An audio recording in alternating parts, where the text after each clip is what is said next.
మనం సాధించుకోవాలి. ఆ సాధించుకునే కేపబిలిటీ ఎవరిది చేయట్లేదండి. ఆ పోరాటం పటిమ ఎవడు కూడా రావట్లా.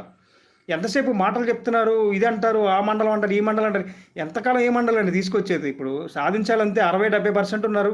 60% 42% కాదు, 60% కంపల్సరీగా రాజకీయ ప్రాధాన్యత మ్యాండేటరీగా కావాల్సిందే. జాబులన్నిట్లో కూడా కావాల్సిందే. స్టేట్ అండ్ సెంట్రల్‌లో ప్రతి జాబ్‌లో, ప్రతి దాంట్లో కూడా ప్రయారిటీ 60% ఇవ్వాల్సిందే. మిగతా వాళ్ళకి ఇచ్చుకుంటారు, ఏమని చేసుకుంటారో వాళ్ళ ఇష్టం.